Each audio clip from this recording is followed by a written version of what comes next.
طريقه والصلاة والسلام على نبيه وعلى آله وأصحابه المتعددين بآدابه. أما بعد فأعوذ بالله من الشيطان الرجيم.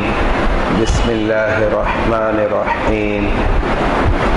ومن ذريته داود وسليمان. صدق الله مولانا العظيم وصدق رسوله النبي الأمين الكريم. إن الله وملائكته يصلون على النبي يا أيها الذين آمنوا صلوا عليه وسلموا تسليما. اللهم صل على سيدنا مولانا محمد معدن الجود والكرم منبع العلم والحلم والحكم وآله وبارك وسلم. صلاة وسلام عليك يا سيدي يا رسول الله. الصلاة والسلام عليك يا حبيب الله. الصلاة والسلام عليك يا نبي الله. الصلاة والسلام عليك يا نور الله. الصلاة والسلام عليك يا خاتم النبيين. مولاي صل وسلم دائما أبدا على حبيبك خير الخلق كلهم. رب اشرح لي صدري ويسر لي أمري واحلل عقدة من لساني يفقهوا قولي. حسبنا الله نعم الوكيل نعم المولى ونعم النصير. برادران اسلام، معزز محتشم سامعین کرام و حضرات گرامی، آج آپ حضرات کے سامنے خطبہ جمعۃ مبارک کا عنوان حضرت سیدنا داؤد علیہ السلام کا تذکرہ قرآن کی روشنی میں، اس حوالے سے قرآنی کچھ باتیں آپ حضرات کے سامنے پیش کرنے کی سعادت حاصل کروں گا۔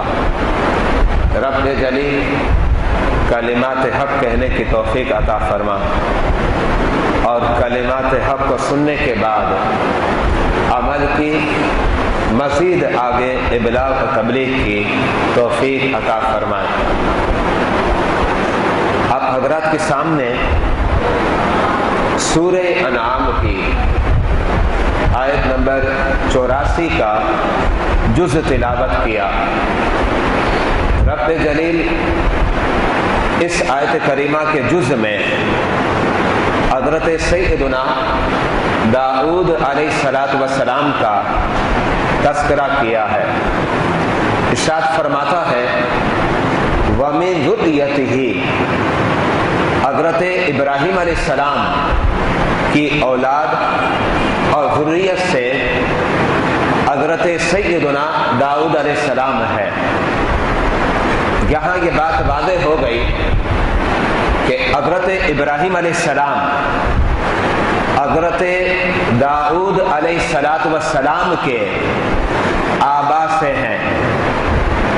علامہ ابن کثیر نے البدایہ والنہایہ کے اندر اس بات کو لکھا، حضرت سیدنا داؤد علیہ السلام کے والد اور پھر ان کے والد، اس طریقے سے اب آگے بڑھتے جائیں تو پھر 13واں نمبر جو ہے حضرت ابراہیم علیہ السلام کا آتا ہے، جس کا مطلب یہ ہوا حضرت سیدنا ابراہیم علیہ السلام اور حضرت سیدنا داؤد علیہ السلام کے بیچ میں 12 واسطے ہیں۔ حضرت داؤد علیہ السلام کا شمار بھی بنی اسرائیلی سے ہوتا ہے۔ اس کے علاوہ رب جلیل سورہ صاد کی آیت نمبر 26 میں حضرت داؤد علیہ السلام کا تذکرہ فرماتا ہے یا داؤد، اے داؤد، انا جعلناک خلیفۃ فی الارض، بے شک ہم جو ہے زمین میں آپ کو اپنا خلیفہ اور نائب بنا رہے ہیں۔ یہ رب جلیل حضرت سیدنا داؤد علیہ السلام کی شان کو اہل اسلام کے درمیان اجاگر فرماتا ہے۔ یہاں سے بات واضح ہو گئی کہ زمین پر حضرت سیدنا داؤد علیہ السلام رب جلیل کے خلیفہ اور رب جلیل کے نائب ہیں۔ رب جلیل نے حضرت سیدنا داؤد علیہ السلام کو اپنی خلافت اور نیابت دونوں اعتبار سے عطا فرمائی۔ پہلا اعتبار کس کا ہے؟ اللہ رب العزت نے آپ کو نبوت عطا فرمائی، تو نبوت کے اعتبار سے حضرت سیدنا داؤد علیہ السلام رب الجلال کے نائب اور خلیفہ ہے۔ اور قرآن میں ایک اور مقام پر رب جلیل نے، جو کہ سورہ نساء ہے اور آیت نمبر 163 ہے، رب جلیل ارشاد فرماتا ہے وَآتَيْنَا داؤد زبورا، ہم نے اپنے مقدس نبی حضرت سیدنا داؤد علیہ السلام کو اپنا کلام زبور عطا فرمایا۔ یہاں سے بات واضح ہو گئی، داؤد علیہ السلام اللہ کے مقدس نبی بھی ہے اور نبوت کے اعتبار سے رب الجلال کے خلیفہ اور نائب ہیں، اور اس کے علاوہ رب جلیل نے اپنا کلام بھی عطا فرمایا۔ اور یہ بات قابل توجہ ہے کہ قرآن جو ہے یہ کب نازل ہوا؟ خود قرآن کہتا ہے اِنَّا أَنزَلْنَاهُ فِي لَيْلَةِ الْقَدْرِ، کہ بے شک ہم نے قرآن کو لیلۃ القدر میں نازل فرمایا، جس کا مطلب یہ ہوا کہ قرآن رمضان میں نازل ہوا۔ اور ائمہ تفاسیر نے لکھا کہ حضرت سیدنا داؤد علیہ السلام پر رب جلیل نے اپنا کلام مقدس جب زبور نازل فرمایا تو وہ بھی ماہ مقدس کون سا تھا؟ رمضان کا تھا۔ گویا رمضان المبارک میں رب نے قرآن کو نازل فرمایا، اور رمضان المبارک ہی میں رب الجلال نے حضرت سیدنا داؤد علیہ السلام پر زبور کو نازل فرمایا۔ اس کے علاوہ رب جلیل نے داؤد علیہ السلام کو ایک اور اعتبار سے بھی اپنا نائب اور خلیفہ بنایا، اور وہ اعتبار سلطنت کا ہے۔ یعنی اس کا مطلب یہ ہوا رب جلیل نے جہاں حضرت سیدنا داؤد علیہ السلام کو اپنی نبوت کے لیے منتخب فرمایا، وہاں زمین پر حاکم اور سلطنت کا بادشاہ بھی بنایا۔ تو داؤد علیہ السلام کو دونوں اعتبار سے، ایک تو نبوت اور رسالت کے اعتبار سے، اور دوسرا حاکمیت کے اعتبار سے رب جلیل نے اپنا خلیفہ اور اپنا نائب جو ہے بنایا۔ یہاں تک کہ رب جلیل نے داؤد علیہ السلام پر اپنا کرم اس انداز میں بھی کیا کہ آپ کی جو سلطنت تھی اس میں آپ حاکم تو تھے، لیکن اس انداز میں حاکم تھے کہ ساری رعایا آپ سے محبت کرتی تھی، اور آپ کے نام پر اپنے جانوں کو نچھاور کرنے کے لیے تیار رہا کرتی تھی۔ آپ کی رعایا آپ کو بری چاہتی تھی۔ رب جلیل نے قرآن میں تذکرہ ارشاد فرمایا، اور وہ اس انداز میں ہے، سورہ صاد آیت نمبر 20 ہے۔ رب جلیل فرماتا ہے وَسَدَدْنَا مُلْكَهُ، ہم نے اپنے مقدس نبی حضرت سیدنا داؤد علیہ السلام کی جو سلطنت تھی اور آپ کی بادشاہت تھی، اس کو ہم نے بڑا پختہ کر دیا تھا۔ یعنی آپ کا کوئی مخالف نہیں تھا، ہر ایک آپ کا حامی نظر آتا تھا، اور اتنی حمایت تھی کہ لوگ آپ کے نام پر اپنی جانوں کو نچھاور کر دیتے تھے۔ اور ایسا نہیں کہ سامنے سے تعریفیں کریں اور پیٹھ پیچھے مذمتیں اور برائیاں کریں، بلکہ لوگ آپ کے سامنے بھی آپ کے ہوتے تھے اور پیٹھ پیچھے بھی آپ کے ہوا کرتے تھے۔ اور اسی کا تذکرہ رب نے فرما دیا کہ ہم نے آپ کی بادشاہت اور سلطنت اور حاکمیت کو بڑا پختہ، ٹھوس اور مضبوط قرار دے دیا تھا۔ اس کے علاوہ رب جلیل جو ہے داؤد علیہ السلام کی عبادت سے بڑا پیار کرتا تھا،